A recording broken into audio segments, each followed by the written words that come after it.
Hi, my name is Drew Smith, and I did my project on cross-cultural consumer behavior in the fast food industry. To many, fast food may be just a convenient stop on a hurried commute. To others, it may seem like a lifeline, providing many of their weekly meals. And still, to others, it may be looked down upon due to health concerns and dietary restrictions. Although there are many other consumer categories for fast food, one thing stays consistent. Globally, the fast food industry is targeting these different consumer behaviors with different culturally driven strategies. Across cultures, people have different expectations and lifestyles. And this translates to the fast food industry as global countries emulate cultures by adapting their products to meet the needs of their consumers geographically.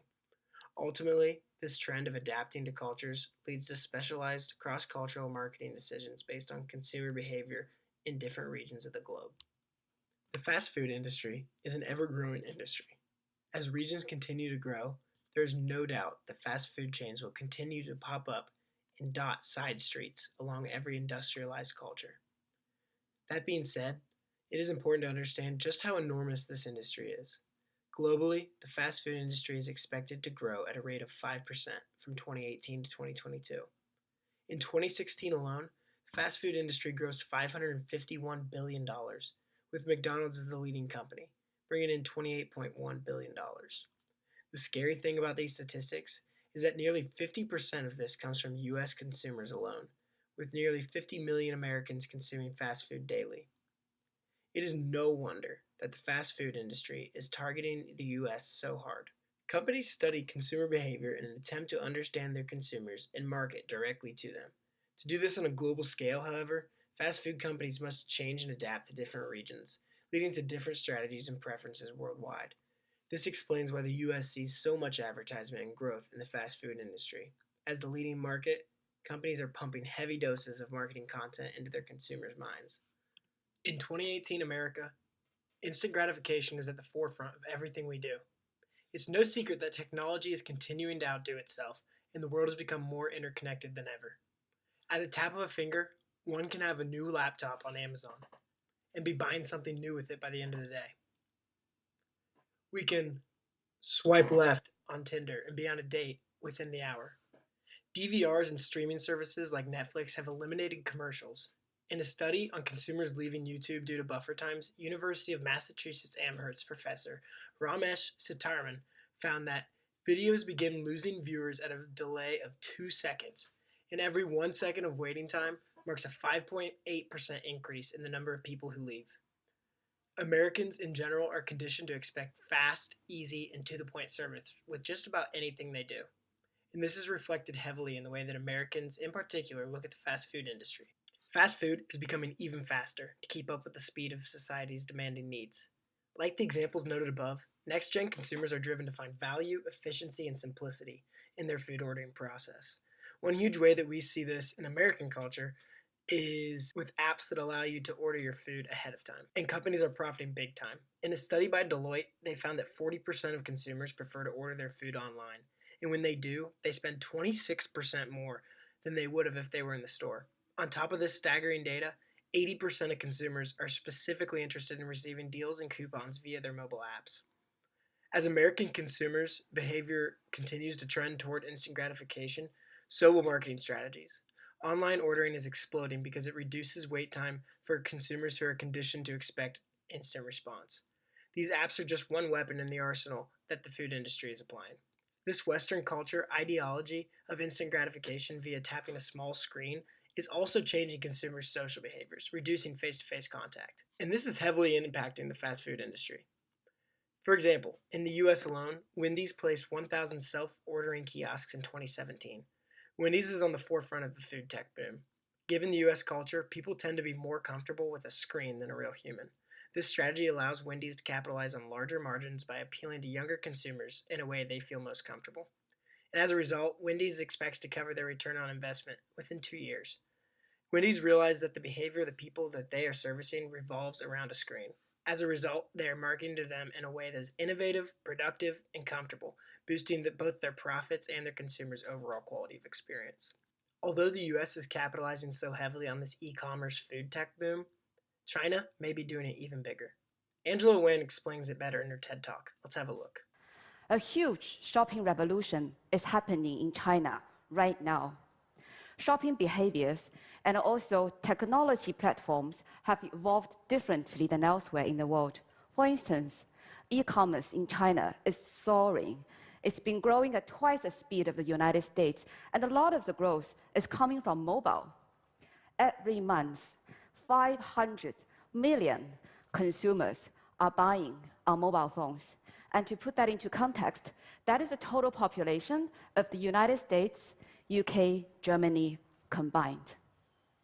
After analyzing how strong the expectations and behaviors of American consumers are, it is mind-blowing to think that Chinese consumers are even more committed to this tech boom. As a result of these cross-cultural consumer behaviors, the fast food industry is adapting across borders to meet the needs of their consumers and economies across the globe.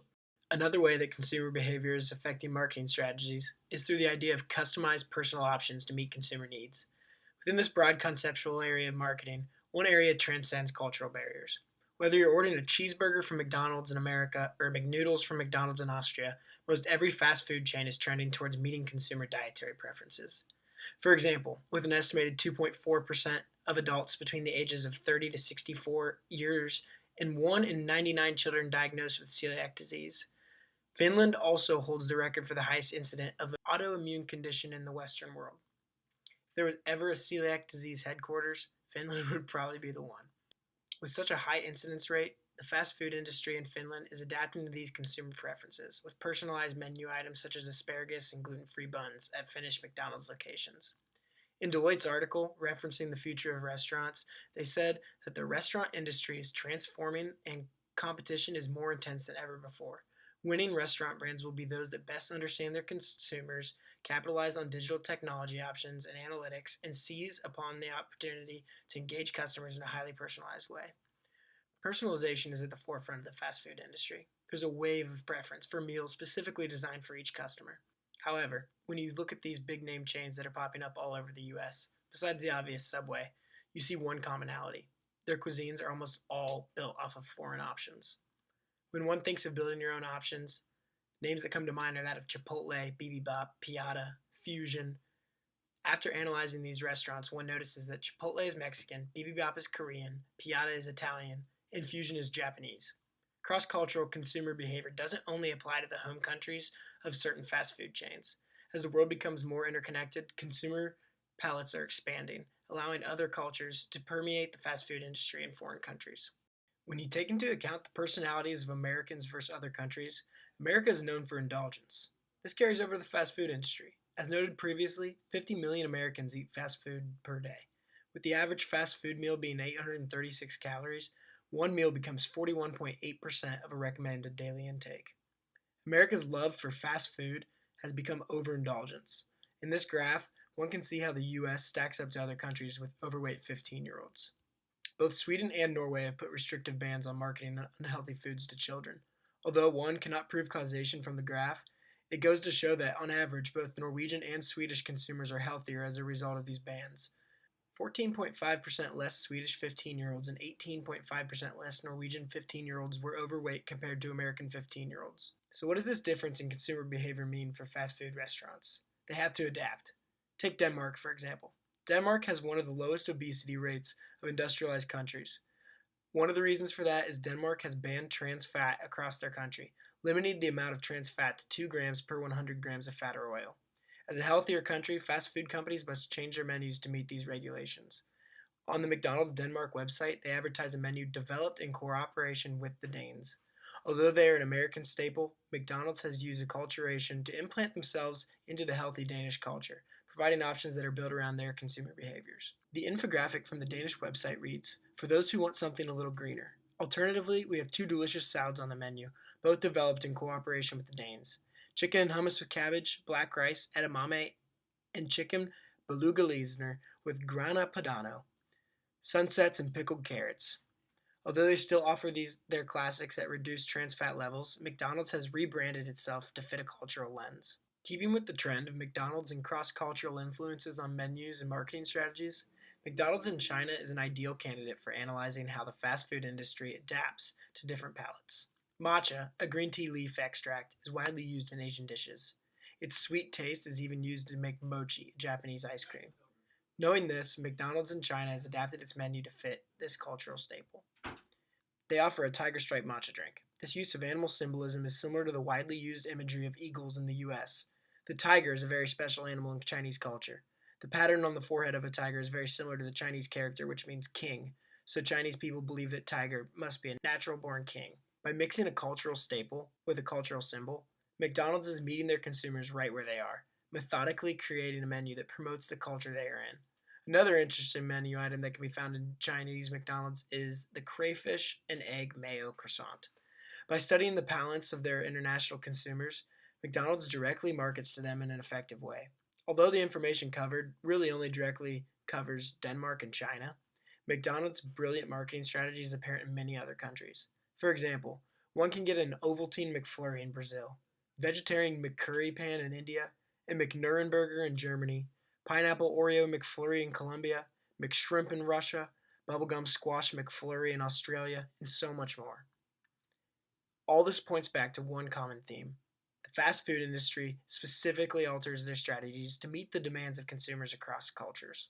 Whether it's changing menu items, matching dietary preferences, working with national food restrictions, or just analyzing how consumer palates change across countries, one thing remains constant.